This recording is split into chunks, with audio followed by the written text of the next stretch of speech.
Mas eu comecei, dentro da igreja, a me distanciar de Deus. Estudando teologia, irmãos. Fazendo seminário. Indo na igreja quase todos os dias. Ouvindo músicas excelentes, que são músicas da igreja.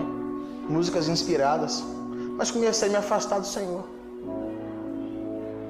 Comecei a deixar de ter a comunhão que eu tinha com Deus na oração. Às vezes as minhas orações já não eram mais tão acentuadas. Às vezes eram orações que passavam rápido, sabe? Sabe aquela oraçãozinha bacana que a gente... Jesus, muito obrigado pelo dia. Abençoa o meu sono. Amém. Às vezes na hora que você está dormindo, Jesus me abençoa. Amém. Jesus me dá alguma coisa boa e... Amém. Quando orava assim, porque às vezes nem orava. As orações que eu tinha no decorrer do dia, que eram sempre... Eu sempre gostei muito de estar andando, parava em algum lugar, no sinal mesmo, de trânsito, olhava em algum lugar e falava assim, cara, meu Deus, ele é tremendo. Meu Deus fez isso. Olha a capacidade que Deus deu ao homem de construir um semáforo, que seja, né? Parece algo bobo, irmãos, mas não é. Porque Deus nos dotou de capacidade cognitiva, de modo que nós conseguimos construir tantas coisas. Nós construímos um microfone, nós não, né? Quem construiu? Que consegue ampliar minha voz.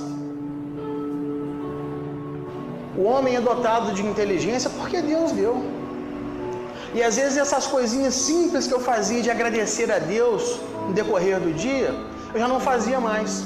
Ou seja, as minhas orações já eram pequenas, curtas e às vezes deixadas de lado.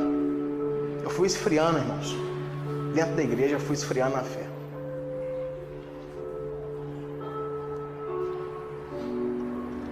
Os pensamentos que eram constantes,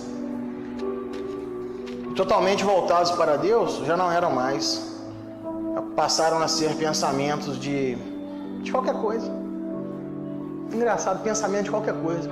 Antes eu pensava no Deus Todo-Poderoso, o Criador dos céus e da terra, o Criador do universo.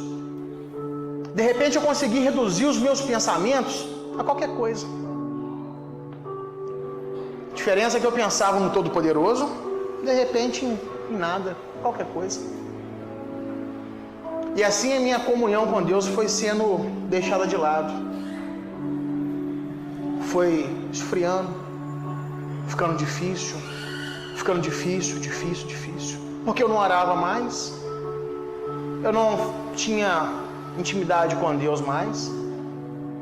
Estava tudo muito relaxado, estava tudo muito comum, estava tudo muito tranquilo, mas me afastando de Deus.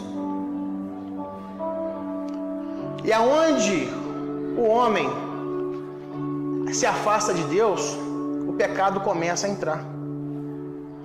Porque, irmãos, o pecado na vida do crente, ele tem que ser um acidente.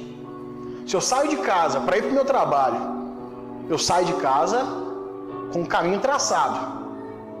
Eu saio da minha casa, vou parar no meu trabalho. Eu vou chegar lá bem. Mas se caso acontecer um acidente, eu não planejei.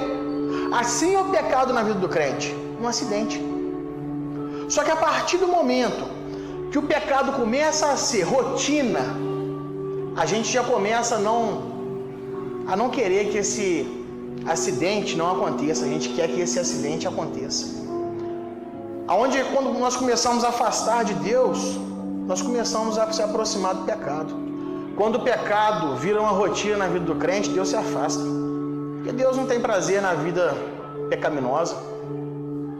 Deus é um pecador? Deus é um pecador. Eu sou pecador como todos nós aqui. Talvez eu seja o mais. Mas Deus não tem prazer no pecado, não, irmãos.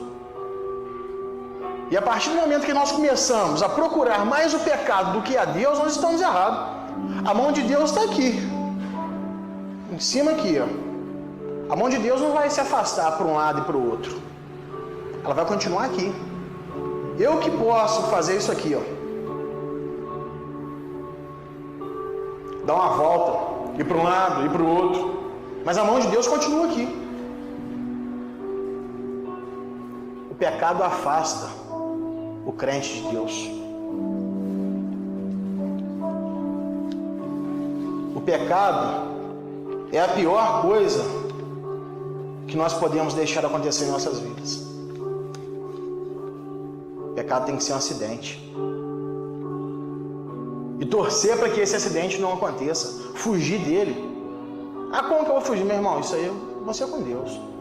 Não sei qual que é a sua dificuldade, qual que é o pecado que te faz afastar de Deus. Mas o que te fizer afastar, afaste dele. Afaste dele antes do que ele faz você afastar de Deus. Porque a presença de Deus, irmãos, eu vou falar um negócio para vocês com toda sinceridade e com toda certeza. Não tem alegria melhor na face dessa terra do que a presença de Deus. E olha que eu já rodei muita coisa, já fiz muita coisa. Tá aqui o pastor João Marcos, que as pessoas que sabem que a vida que foi regrada antes da presença de Deus. Pastor, tem alguma coisa melhor do que a alegria do Espírito Santo? Não existe, irmãos, é impossível. É impossível alegria melhor que a alegria do Espírito Santo. Não existe. E como é que você faz para ter essa alegria? Busca o Senhor de todo o teu coração. Deixa as práticas pecaminosas de lado. Afasta o pecado. Afasta o que te afasta de Deus. Não tem como você viver uma vida de pecado e querer agradar a Deus. Não tem como você viver, eu vou pecar aqui, mas depois eu vou na igreja, vou lá levantar a mão, dar glória a Deus, 3 glória a Deus, 2 aleluia, e falar uns 4 amém. Bater umas palmas, dançar, tocar um teclado. Irmão, não existe isso. Não adianta você querer mentir que você está enganando a si mesmo. Isso nunca acontecerá. Aonde está o pecado, Deus não está. Não tem como. Eu não tenho dúvida, irmãos, que Deus permitiu que eu passasse por essa doença para que eu pudesse me achegar mais a Deus. Deus não tem seu caminho na tormenta? Talvez essa doença foi o motivo que Deus me trouxesse para perto dele de novo.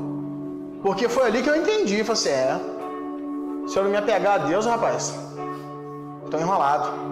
E estava. Se eu não tivesse me apegado a Deus, eu teria cometido suicídio. Irmãos, eu falo isso abertamente, porque é muito fácil a pessoa que está com uma doença psíquica, ela cometer suicídio. É a coisa mais rápida, o que eu vou fazer? Vou morrer, acaba o problema, acaba. Onde estará a sua alma depois? Acabou ali, acabou. E minha família? Meus amigos? O que eles vão achar disso? Onde eles vão ver a glorificação do nome de Deus? Deus que nós falamos, Jeová Rafá, Deus que tudo cura. Mas a gente precisa de passar no deserto às vezes, irmãos. No deserto ao qual nós fomos levados, é onde Deus trabalha muito conosco. O deserto é lugar do crente de passagem. Não é lugar do crente ficar. É onde o crente passa. Ele não fica no deserto. Mesmo que leve 40 anos, como levou o povo hebreu, com Moisés, 40 anos no deserto. Muito tempo, né, pastor? Mas por que será que precisou desse tempo no deserto? Será que alguns precisavam de reconhecer o senhorio e o poderio de Deus? Será que alguns precisavam de reconhecer que só Deus é o Senhor? Será que alguns estavam descrentes, dispersos? Às vezes até adorando alguns deuses do Egito?